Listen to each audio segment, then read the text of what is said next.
¿Qué tal, profesor? Bueno, en esta oportunidad voy a pasar a explicar, ¿no? Lo que corresponde al práctica número 1 de electrónica digital. Procedamos. Bueno, la práctica corresponde a lo que es explicar qué es lo que es el ADC, ¿no? Pero antes de ello nos pide prácticamente una pequeña introducción de qué es lo digital versus lo analógico. Antes de proceder con ello, me gustaría explicar, ¿no?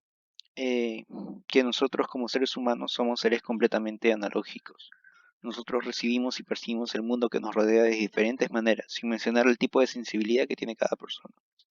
Entonces puedo decir, ¿no? que es muy diferente que yo reciba un pelotazo, ¿no? de mi sobrino de 5 años a recibir un pelotazo, ¿no? de Cristiano Ronaldo en pleno mundial, tirando un penal, ¿no? O sea, hay diferentes tipos de intensidades, no solamente para el dolor, sino también para lo que corresponde a emociones, lo que corresponde a diferentes tipos de sensaciones, calor, frío, etcétera, temperatura, ruido. Wow, el cuerpo humano puede recibir un montón de sensaciones al mismo tiempo y ninguna de ellas se interpreta como o mucho o poco, simplemente va escalando dependiendo de la intensidad o disminuyendo, etcétera. Entonces, al ser nosotros seres completamente analógicos, nosotros no podemos de alguna manera leer la señal digital, porque la señal digital es una combinación de dígitos escritos en pantalla y almacenados en una cantidad de espacio en la computadora o en un microchip o un microcontrolador, etcétera. Entonces, acá podemos ver en la imagen una señal analógica y una señal digital, ambas con su amplitud y su variación en el tiempo, ¿no? En este caso, la amplitud viene dada por un voltaje y la variación del tiempo ya bueno, ¿no? En el tiempo. La señal analógica, como podrá ver en la parte de arriba, es constante, o mejor dicho, es de alguna manera continua, ese es el término, es continuo. Se parece mucho a una gráfica de seno-coseno, a diferencia en este caso de la señal digital que o bien toma un valor de cero o bien un valor de uno, ¿no? Ahora, estas como al ser ondas justamente, pueden presentar atenuación y pueden presentar ruido, ¿no? Lo que hace que las ondas varíen y en este caso puedan ser interpretadas de manera diferente al momento de que la información que se está enviando trate de ser recepcionada y leída.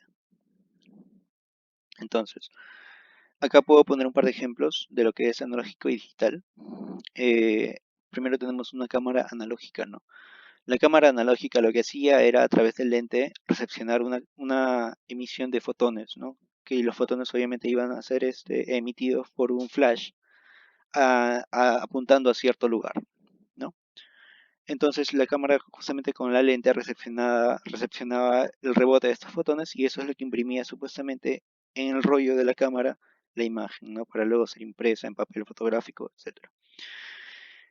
A diferencia de la digital, ¿no? La digital obviamente tú tienes una pequeña pantalla donde puedes visualizar lo que está viendo la cámara en tiempo real y puedes plasmar en cualquier momento con la cantidad de megapíxeles que tú desees, ¿no?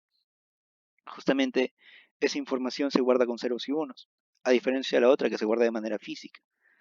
Ahora, también tenemos lo que es la música, ¿no? Antes la música, cuando era grabada directamente de la voz del cantante, ¿no?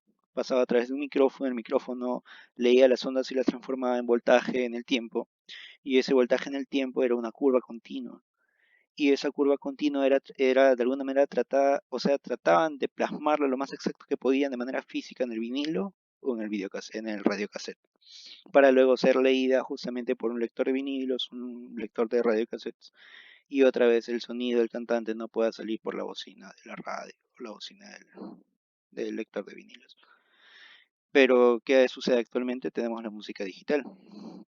La música digital, obviamente, al ser digitalizada, puede ser, en este caso, guardada en cualquier tipo de calidad, ¿no?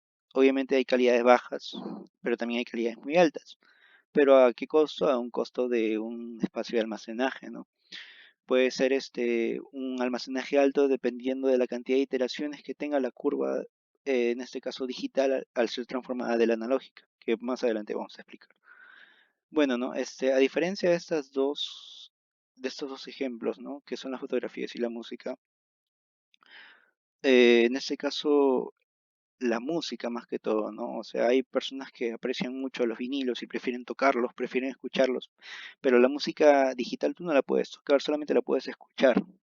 Y bueno, la música analógica tampoco la puedes tocar, ¿no? Pero es muy diferente, ¿no? Sentir en este caso donde está prácticamente perpetuada la música de manera física, que es un vinilo o un videocassette. Ah, simplemente tenerla guardada como un archivo de MP3 en tu iPhone, o en tu celular, en tu reproductor. ¿Qué es un ADC? El ADC o Analog to Digital Converter es un controlador que justamente se encarga de transformar señales analógicas en señales digitales. Ahora, estas señales digitales son aproximaciones de la señal justamente analógica. La curva analógica de voltaje versus tiempo es continua, como se podrá apreciar en la imagen.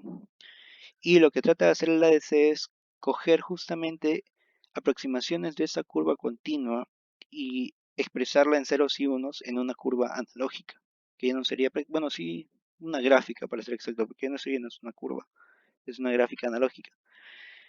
Y justamente lo que se está mencionando anteriormente, ¿no?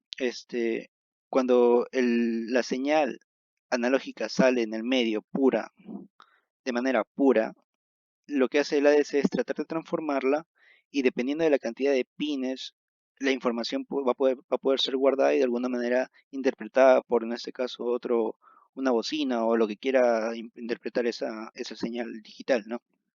Ahora, como usted puede apreciar ahí en el ADC que está en la imagen, hay 8 pines.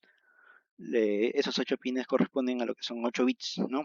8 bits de almacenaje para la información que está a punto de transformarse. Y así como hay 8, también hay más pines, ¿no? Justamente eso es lo que corresponde al tema de la calidad de información que quiere ser guardada. A ver, ya, ahora, ¿para qué sirve? Justamente, como habíamos mencionado, ahí tenemos una señal analógica digital, ¿no? Que corresponde a música, digamos. Ahora, como en todo medio, siempre hay ruido.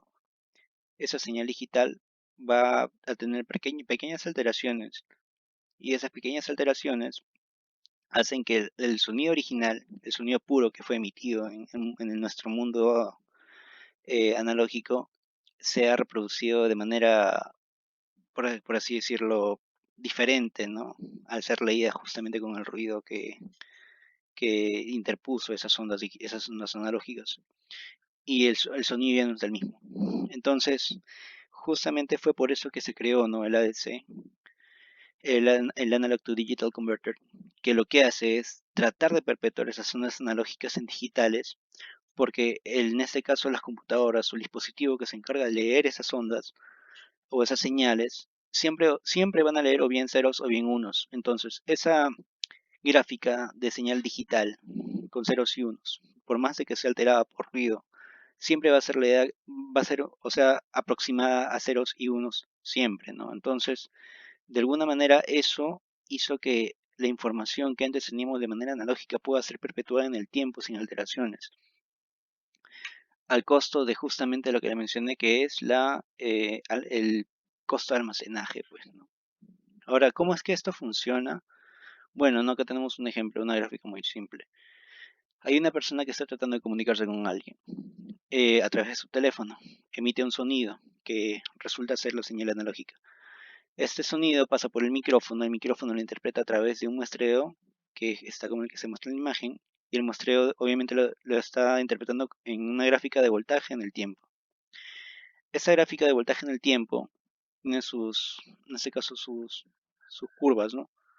Esta información pasa a través de un Analog to Digital Converter y lo que hace es que toma esa curva y hace aproximaciones con ceros y unos, ¿ya? Y esa información ya digital es almacenada y transformada a un formato que puede ser cualquiera de los que están ahí, ¿no? MP3, MP2, cualquiera de esos, y esa información justamente llega al otro medio en el que se va a transmitir lo que está tratando de decir o hablar de esta persona. Pero antes de ello pasa justamente por un DAC, ¿no? Que es un Digital to Analog Converter, que lo que hace es completamente lo opuesto a lo que hace el ADC. Toma la señal digital y trata de aproximar lo mejor que puede a una señal analógica. Y esa señal analógica sale justamente en el otro extremo de la llamada, ¿no? Que es un teléfono fijo aparentemente con su bocina y está tratando de escuchar ahí el perrito. Eso es básicamente cómo funciona un EDC y un DAC.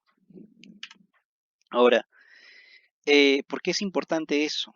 Bueno, antes de pasar acá. Porque es importantísimo, porque de alguna manera nos permite, en este caso nosotros, seres analógicos, comunicarnos de una manera rápida, de una manera segura y de una manera, en este caso, sin alteraciones, cuando tratamos de enviar un mensaje, de enviar algún tipo de información, ¿no? Ya sean fotos, videos, información. Y ahora como estamos justamente viviendo en la era de la información, eso es importantísimo, porque si no, estaríamos retrasados a nivel de avance tecnológico. Entonces, esto de alguna manera nos permite hacer las cosas de manera más rápida, más sencilla y más segura, ¿no? Bueno, ahora, con respecto a las aplicaciones, bueno, tenemos lo que es el Arduino. El Arduino, como se puede apreciar ahí, tiene su pin ahí bueno, tiene su dispositivo ADC, ¿no? Y ahora, justamente ese dispositivo no está pintado para ahí por las puras. Arduino tiene varias extensiones de lo que son hardwares que permiten leer la información que nos rodea, ya sea temperatura, luz infrarroja. Bueno, hay distintos tipos de sensores de fuerza, controladores para ver pulsaciones hacia tal o cual dirección, ultrasonido para medir distancias, para medir sonidos a decibeles también. Y esto justamente entra la información en los canales analógicos que tiene el Arduino, ¿no? Del 0 al 5, al 6, no, del 0 al 5, para ser interpretada y manipulada mediante el programa, ¿no? Ahora, como le había mencionado, ¿no? Esta información que justamente viene del exterior hacia el interior de las máquinas, de alguna manera a mí me deja impactado, ¿no? O sea, al fin, de alguna manera podemos comunicarnos con la máquina y la máquina puede comunicarse con nosotros, ¿no? Obviamente que al momento de comunicarse con nosotros necesita, en este caso, accesorios que permitan hacer un display en una pantalla, una bocina que emita un sonido o que emita un sonido para darnos indicar que está pasando algo, y etcétera, etcétera, etcétera. Ejemplos hay infinitos. Ahora, yo me pongo a pensar, ¿no? Eh, en algún momento dejaremos de necesitar la información analógica y pasar completamente a ser seres digitales. Eh, si es que lo ponemos en un futuro demasiado futurista, en una situación demasiado futurista, en el que prácticamente dejemos de ser humanos y pasemos a ser, no sé, pues cyborgs, u otra en la que la raza humana se extinga y solamente perpetúe en las máquinas, en la existencia de la Tierra. Ahí es donde solamente puede existir lo digital, ¿no? Porque actualmente toda la información que existe a nuestros alrededores es analógica y nosotros hemos encontrado la manera de transformarla a digital y viceversa, ¿no? Y la verdad que espero ansioso hacer esos experimentos, y ver de qué manera, ¿no? Podemos utilizar esos accesorios con el Arduino y hacer lo que nos plazca con los programas que están por venir, ¿no? Bueno, profe, esa es la pequeña investigación que he realizado al respecto. Muchas gracias.